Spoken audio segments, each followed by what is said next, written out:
Harambee Stars dhidi ya Gabon, mechi ambayo ilikuwa pale Nyayo National Stadium. Naona wengi wanatoa hisia zao. Kuna wale pia wanazungumzia kuhusu mambo ya PK Salasia. PK Salasia, unajua mimi kwa maoni yangu bwana Mle, kwa sababu mimi niliona hiyo harakati.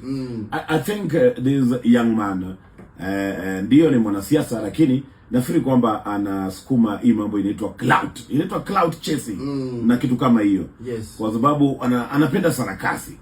Na hiyo sarakasi ndio labda inamsaidia kisiasa. Labda arushe maneno hapa na pale, ya shoot video hapa na pale, lakini anasahau kwamba wale vijana wengi wao ni frustrated young men ambao labda ukichunguza kwa makini they have nothing to lose. Yes. Kitu kama hiyo. Wanaona affiliation na wanasiasa wao wanawapenda kushinda vile wanajipenda. Kweli. Na Salasia alimwambia pia kitu kimoja. Mpira, sisi tumekuwa mpira tangu jadi. That the stadium is one place that you don't bring jokes. Stadium ni stadium. Ukiambiwa emotions ni tofauti. Ukiambiwa songa, we songa.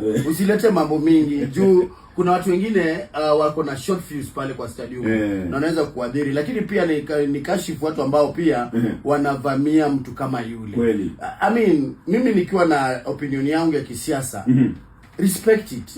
Unaelewa?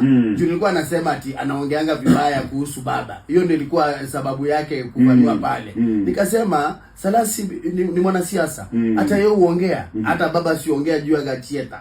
Okay, hizo ni vitu za kawaida za siasa. Kwa hivyo tusilete emotions kwa stadium. Tuachane na mambo kama yale, tukuje tuone mpira na tuende zetu. Na nishukuru pia shirikisho la Kabumbu Gidi.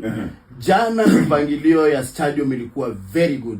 Ulikuwa unaangalia stadium vile imeundwa, vile walileta viti VIP, vile waliunda, yani you felt an atmosphere ambapo you want to go to the stadium. Kulikuwa ni mpangilio. Kwa hivyo shirikisho, na shukuru sana Hussein vile wamekuja na wameweka mikakati kama ile, inaonyeshana kwamba we are going back to the stadium. Na pia niseme ile sound system ambayo ilikuwa pale, it was not a joke.